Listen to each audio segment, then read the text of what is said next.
This video is being sponsored by Ratchet Clothing. Take a look at their new Stranger Things collection. I'll put a link for their website down below in the description for this video.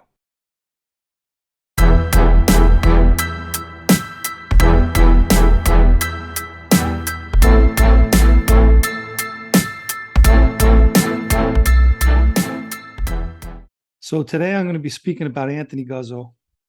For those of you who don't know, Anthony's a member of the Lucchese family. In fact, both of us were straightened out, or rather inducted, on the same day back on April 2nd, 2013. And following that, we were both placed in the same crew under Big John Castellucci, who was the captain at that time.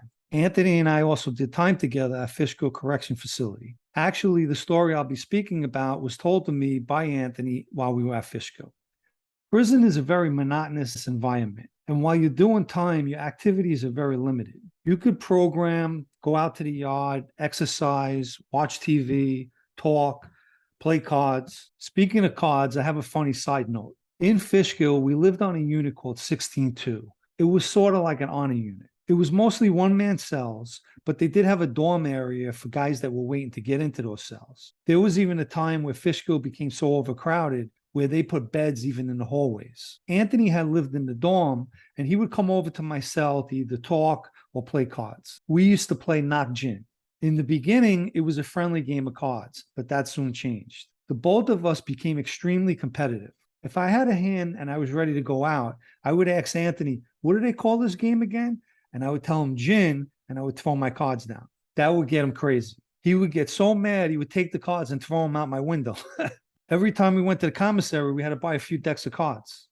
In previous videos, I've spoken about Anthony, and I'm sure most of you have watched them. Anthony was always known both in prison and on the street as a storyteller. With that said, I'll briefly remind viewers of some of the tales Anthony has told. Anthony had lied one time to a guy named Tyson in Queens House of Detention. He told him that his brother Vito had smacked my co-defendant Michael and myself.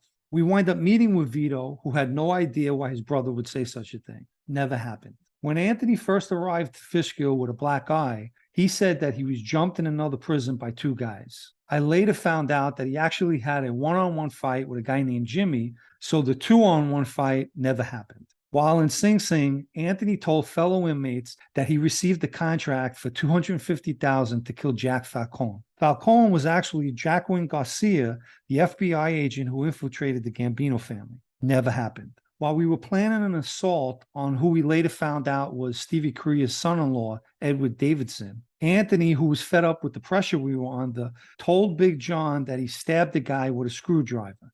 Never happened. At one time, Anthony told me he received a letter from a collection agency looking to collect a debt that my mother owed on a credit card. That part was true.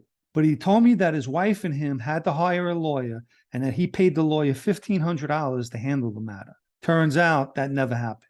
Both Big John and Anthony were given an order to smack Anthony's stepson, Anthony Rinaldi. Big John and Anthony told Stevie Korea, the underboss at the time, that it was taken care of. It never happened. Okay, so now that we established that pattern, let me get into the story. As I mentioned earlier, in prison, one of the ways to pass time is by talking. And everybody had their war stories, myself included. So one day while Anthony was in my cell, he tells me a story. He said that him and a few friends went down to Florida to go hang out. They were running around, going from place to place, having a good time and getting drunk. By the time they got to this one particular place, they were very drunk and causing trouble. So naturally, the bouncers came over to tell them to tone it down, and words were exchanged. He said the argument turned into a big brawl between him and his friends and the bouncers. He said it turns out that wise guys owned the place, and next thing he knew, they took him to a back room, put him on his knees, and put a pistol to his head.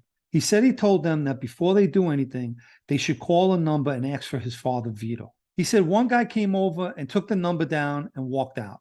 And this whole time, he's still on his knees with the pistol to his head. He said a few minutes later, the guy came back all nervous and told the guys, hurry up, get him up.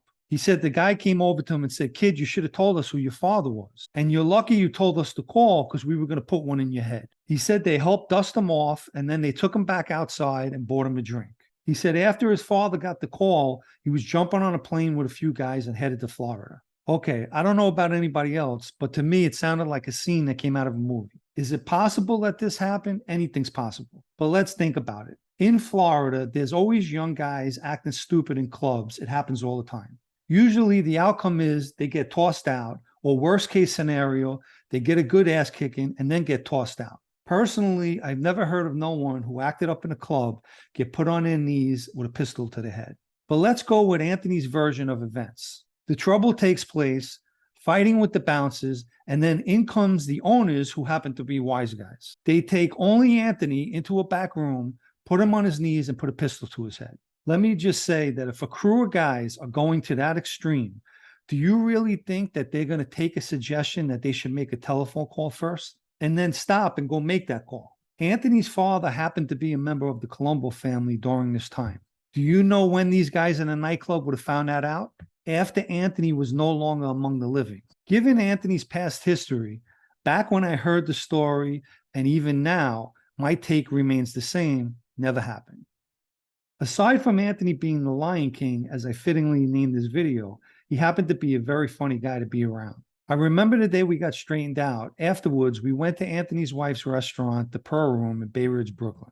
We were sitting at the bar having drinks, and the entire night, Anthony kept coming over to me and whispering in my ear, "What are you, a wise guy?"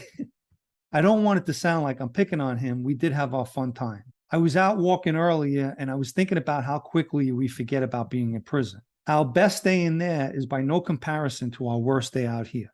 Many people take freedom for granted, but nothing in life beats it. So while I was walking and thinking about prison, I remembered the story and I decided to share it. I recently had a nice conversation with the guys over at Ratchet Clothing, and they're sending over new merchandise to me. So hopefully I'll receive it soon and you'll see me wearing it. Don't forget, the link for their website will be down in the description for this video. I hope you enjoyed the story. Please hit the like button, and if you haven't subscribed to the channel, you could do so as well. Okay, till the next time.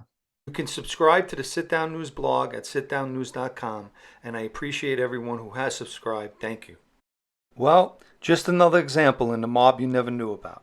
If you would like to subscribe to this channel, you could do so down below. If you would like to subscribe to my other channel, Unlimited Substance Podcast, I'll add a link in the description to this video.